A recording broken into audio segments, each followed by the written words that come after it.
Hello, Michael. Hello, Ernesto. Namaskaram. Hello. What role should the Yamas and Niyamas play in someone who has a good intellectual understanding of Bhagavan's teachings, but who hasn't developed a fairly balanced self and who has all kinds of emotional disorders, lack of discernment, which is reflected in his life, in all kinds of lack of congruence between feeling, thinking, and acting? Michael, sorry, in this way, no, to clear something, no. Maybe you don't know. I don't know if you know to Jack Engler and Ken Wilber. No, they wrote a book, 10 or 20 years ago, about transformation of consciousness. And in this book, this psychotherapist and Buddhist professor, this Engler, said that it's impossible that anyone can be no one, no? And the explanation is that a person that has an ego and vasanas very strong, no? To traduce to our teachings, no? Yes. And very easy going to drink or to and very disordered mind, a very intellect, very confused, and all of that is very complicated. That arriving to the Advaita, to the Ramana's teachings, can achieve the sufficient and enough interest to attend himself. Meanwhile, he don't pass for these niyamas on yamas and making a structure, very more order of his mind, more clear about what is wrong and what is not wrong, to can achieve to real be no one, to attempt himself absolutely, no. This is the way of this question, no? Okay. I'm not sure if I understood that very clearly. Shall I answer something about the question, and then you can try and explain this more afterwards? So, I mean, I'll try and say something that, from what I understood of this question, yamas and niyamas are they're the first two steps in yoga. Particularly, it's in yoga, but they give importance to these yamas and niyamas. Both of them are various forms of self-restraint. When people try to explain the difference, sometimes people say yamas means the things you shouldn't do. Niyamas are the things you should do. In other words, the don'ts and the do's. Some people say the yamas are concerning external behavior. The niyamas are about the internal things. So people give different explanations, but actually there's a lot of overlap between these, and we can't. It's difficult to say precisely why some things are counted as yamas and other things are counted as niyamas. So we can take the two together as generally restraints of various kinds. These are preliminary, and I mean, for example, Bhagavan didn't talk much about yamas and niyamas. He said of all the niyamas, the best one is Mita Sattvika Ahara, taking sattvic food in moderate quantities. That's the best of all. But the reason why Bhagavan didn't talk much about such things is that if we are drawn to this path of self-investigation, we will only be drawn to this path of self-investigation if these yamas and niyamas are at least to some extent natural to us. We may not be perfect in following the yamas and niyamas, that is the principles of truthfulness, ahimsa, all these. I can't remember what they all are. They're different lists. Enumerate in different books. They enumerate different lists. I think in Patanjali's Yoga Sutra there are 5 yamas and 5 niyamas. In some Upanishads there are 10 of each. But what they are, it doesn't matter. Generally, they are the sort of behaviors you would expect of any good person. So these are, yes, in a sense, we can say these are requirements, but we don't have to worry about these requirements. The very fact that we've been drawn to this practice of self-investigation, if we're truly attracted to this and we're truly putting it into practice, we must at least, if not perfectly, we will at least to a great extent, the yamas and niyamas will be natural to us. But sorry, Michael, what you said, no, that some people being attractive, no, for this way. No? Yes. But some people are so means in his life, have a real pain, or well, real the illusion of his mind and of his ego make this pain very, very big, and knows that Vaita, no, knows the Ramana's teaching, and begin to make a fantasy in his mind, no, that they become absolutely imperturbable, no, absolutely irreducible, and they, in any case on his life, and they fantasy that this is my way, and make a fantasy in his mind that they can to be attentiveness, and maybe for a second he or she can be attentive to himself, but the most of this attractiveness that or attraction that they feel is about of what I want to be, no? Is an I that wants to be an alter ego, no? Yeah. It's jnani, want to be a jnani, want to, no? But Yeah. his life is absolutely in a big disorder, Yes. and they have a little interest to attempt himself, but there are too much illusions in relation. Yeah, that I wouldn't say. When I say really attracted to Bhagavan's teaching, that's why I say genuinely attracted. I mean, really putting this into practice. I have come across people, for example, in the old days when there used to be comments on my blog, there was one person who used to comment a lot, and he boasted that he was doing Atma-vichara, and he was constantly putting down people and putting down other people, calling them knuckleheads, and he was persistently abusive to people. And I thought to myself, if this person were really practicing Atma-vichara, he wouldn't be constantly putting down other people. And another thing, his understanding of Bhagavan teaching was very gross. He had a fixed idea, but everything is according to prarabdha. So whatever actions we do, if I'm being abusive to people, that's my prarabdha. He took excuses. So he really didn't understand Bhagavan's teachings correctly. So though he was boasting, but he was practicing Atma-vichara, it seemed to me, of course, who am I to judge others, but it seemed to me that he's just deluding himself. But he's liking to think that he's doing Atma-vichara, but if he were really doing Atma-vichara, it would reflect in his behavior. Mm-hmm. There would be more humility, there would be less, I mean, if we're really following this path, we will have no inclination to be rude to others, to cause offense to others, to put others down. If we see people don't understand, we may say something to try and help them understand, but we won't start calling them, oh, you're a knucklehead, you're this, I mean, much worse things he called people.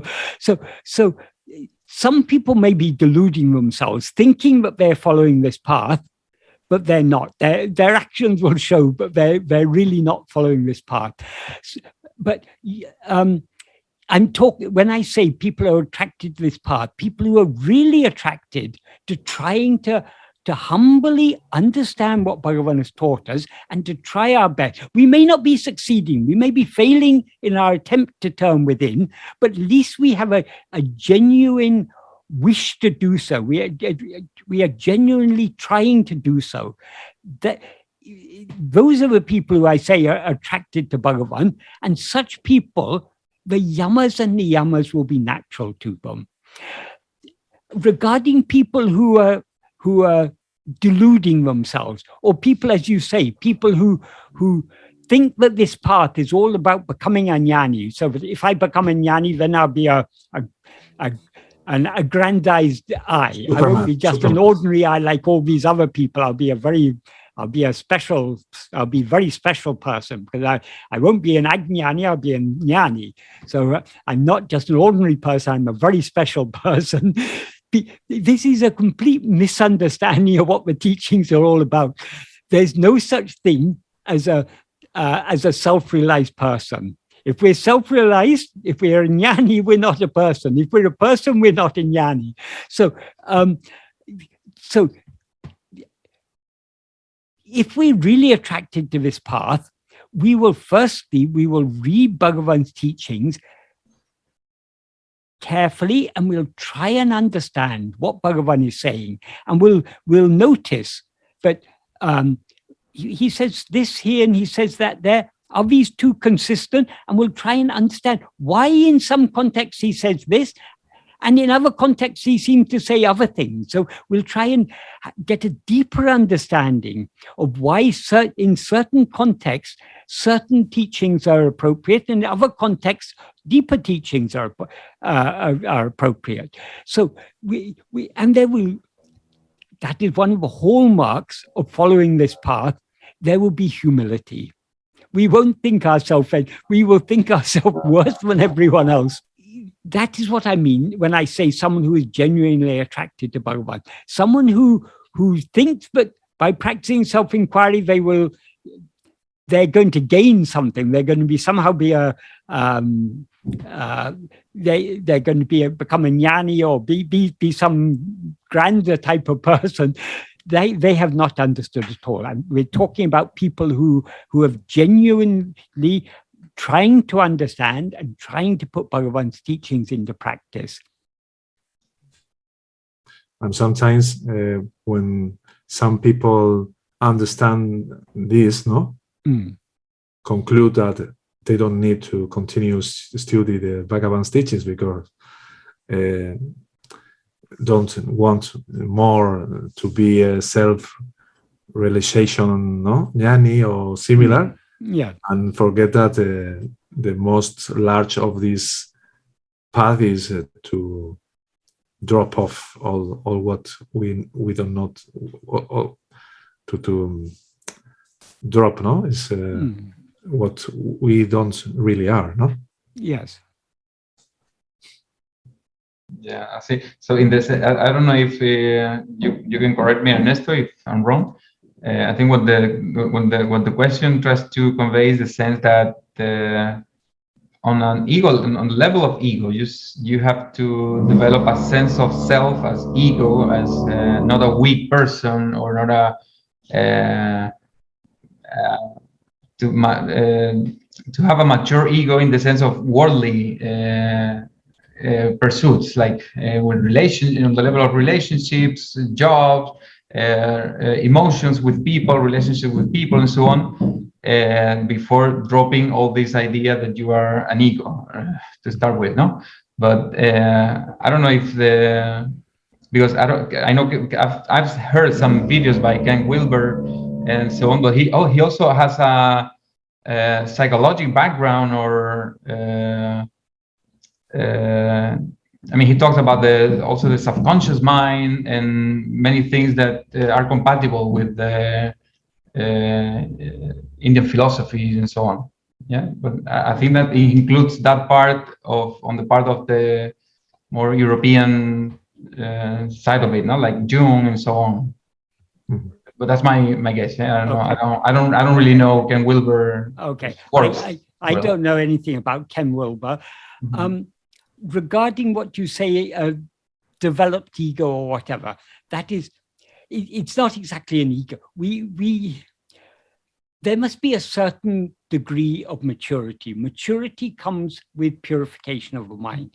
To the extent that the mind is purified, that is, to the extent that the Vishaya vasanas are weakened, to that extent, we will, as I say, the yamas and niyamas will be natural to someone who is really, who really wants to follow this path, who really wants to understand Bhagavan's teachings and to follow this path. The yamas and niyamas, and the basically being a good person, not being. I mean, there has to be a certain purity of mind and heart for us, in order a certain degree of purity of mind and heart, or we won't be attracted to this path. We won't be deeply attracted. I mean, to really putting it into practice. If there's a maturity of mind and heart, a purity of mind and heart, then automatically that will be reflected in our relationships and how we live in the world and everything. So, to my mind, this question really, it seems to be asking about someone who really, that if we have a good intellectual understanding of Bhagavan's teachings, we will have a good intellectual understanding of Bhagavan's teachings only to the extent to which we put them into practice. There are many people with superficial understanding. They read something, but they don't have a deep understanding because they haven't put it into practice. So I wouldn't call that a good intellectual understanding. We see so many people, they read Advaita philosophy or they read Bhagavan's teachings, they get a half-baked understanding, they pick up a few ideas, and then they misapply them. The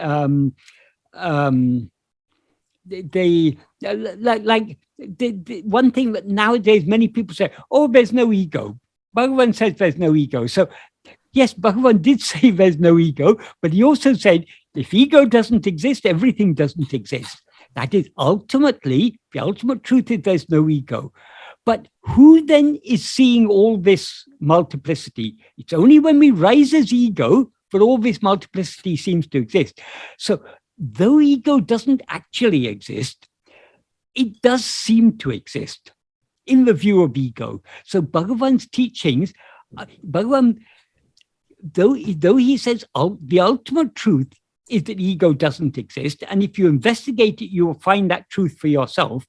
But now there seems to be an ego, and because there seems to be an ego, there seems to be a world and everything else. So we shouldn't just take cherry pick a few ideas and take them out of context. That's what many people do. Many people just have a very half-baked understanding of Bhagavan's teaching, and some of them begin to think they're qualified because they've understood something, and they now know enough to convince people that they've understood something. They can now claim that I am self-realized, and now I can teach you, and you can, for a bargain price, you can attend to my retreats for $1,000. You can attend my Zoom meetings for $100, or even a special concessionary price. So if you're if they make it into a business. There's so many people like this nowadays who are charging for all these things. If you listen to what they're saying, most of them have a half-baked understanding. They really don't have a deep understanding. If they had a deep understanding, they would automatically be more humble. They wouldn't be inclined to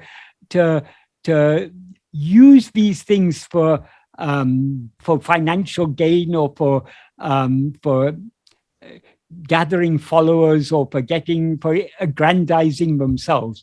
They would be very, very humble. So who is this question about? Is this question about someone who is genuinely trying to understand Bhagavan's teachings, who's genuinely living up to the standards expected, or at least not perfectly? None of us are living perfectly up to the standards of, but at least to some extent. That is, are we someone to whom yamas and niyamas are natural, or someone to whom yamas and niyamas are totally alien? If yamas and niyamas are totally alien to us, we are not yet fit to follow Bhagavan's path. If we will be fit to follow Bhagavan's path, where we need not even think about yamas and niyamas, because it's so obvious that we should behave in such a way. We should be truthful. We should not cause harm. We should, I can't remember what all the others are. So, as I say, yamas and niyamas will be natural for someone who is really ready to follow Bhagavan's path, who really wants to follow Bhagavan's path. Ultimately, what is Bhagavan's path about? It's all about subsiding, subsiding, subsiding. When I said a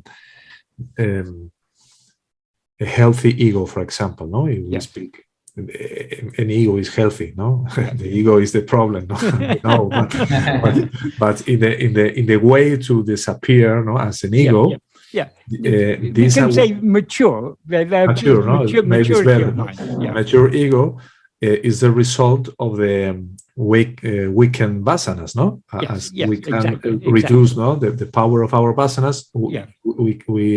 We are a more mature ego, no? And for the reduce of the vasanas, sometimes it's necessary to not react to something, no? For example, but sometimes it's useful to act something that you don't want to do. For example, no, if you have too many fear, no, to drive in the night, for example, or to drive with your car in a city because you think that the monster go to you. If you can go to the car in the night and cross the city, no, you are reducing your vasanas too, no?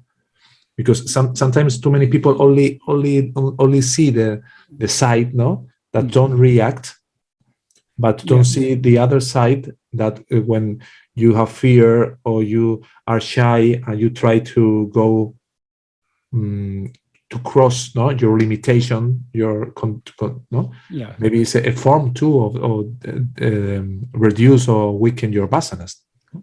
Maybe, but when once we've come to Bhagavan's path, the most effective way to reduce the strength of our vasanas is to practice self-investigation. All other things become unnecessary. Once we are drawn to this practice, the other things are necessary. What you're talking about, people overcoming certain fears or something. Why do we want to overcome fears? Because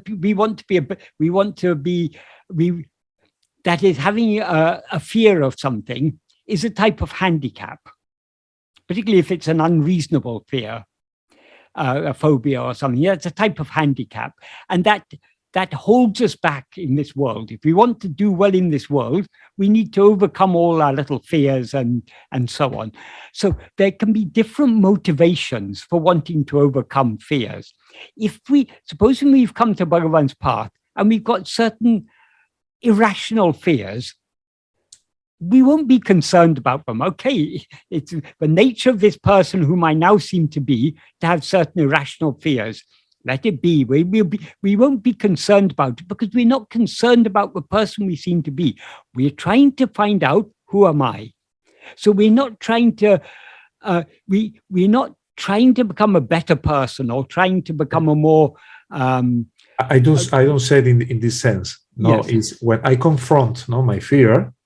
Not to be a better character, not to be a better person. No. In this confront, maybe I can go inside after that with more easily, because this fear that paralyzed me, when I confront it not to be a better person, to be a better character, no? Maybe this help, no? I can't say. Maybe. But I mean, it's very difficult to answer because these are hypothetical questions. That is, now we have come to this path of self-investigation. In order to come to this path of self-investigation, our mind must already have been purified to a certain extent. So the mind can be purified and is purified by following other paths. This is what Bhagavan has explained, for example, in Upadeshundya. But if you do actions, instead of your actions being motivated by desire for some personal gain, if you act in a disinterested manner, not for what you get from the action, but just for the love of God, such actions will purify the mind and show the way to liberation. Bhagavan says in verse 3. Then in verse 4, he says the actions are of three kinds. There's actions of mind, speech, and body. And the nishkarmiya karma done by body is called puja, by mind is called japa, and by speech is called japa, and by mind is called dhyana. And in this order, they are efficacious in purifying the mind. So Bhagavan is talking about the different actions we can do on the bhakti marga that will purify the mind. The aim of all such practices is just the purification of mind. So yes, there are ways other than Atma-vichara to purify the mind. So maybe if maybe confronting a fear that we have or something, that may help. I can't say. I mean, Bhagavan alone can it's only, we can't generalize about these things. That is, when Bhagavan is talking, for example, in Upadeshundya about these different puja, japa, and dhyana, we can't say everyone who is doing puja is purifying their mind, because it's not the action that is purifying the mind, it's the love with which we do it. There are many people who do puja, but they do it for some ulterior motive. They do it because they think if they worship God, God will bestow on them wealth, health, and whatever else they want. So it's not the actions that are purifying the mind. It is the love with which those actions are done. Instead of doing those actions for gaining any fruit, any benefit, you're not doing it to gain anything. You're doing it just for the love of God. So the case you ask about, trying to confront your fears, it depends on your motivation. Why are you trying to confront your fears? And why should you even be bothered about if you've actually come to this path, Bhagavan's path, we need not even be bothered about this fear. Okay, I may have some irrational fears, but doesn't matter. That's just the nature of the person I now take myself to be. I am not this person. To whom do all these irrational fears appear? We'll be turning within. So we overcome our irrational fears not by confronting them, but by turning within. But maybe for other people who are not yet drawn to this path, maybe it is necessary to confront certain fears. I don't know. I mean, this is all hypothetical, because we can't. It depends. It varies from case to case. But I understand one thing. No, what listen, is if this irrational fear don't avoid your self-attention, best forget it. Yeah. No? Exactly.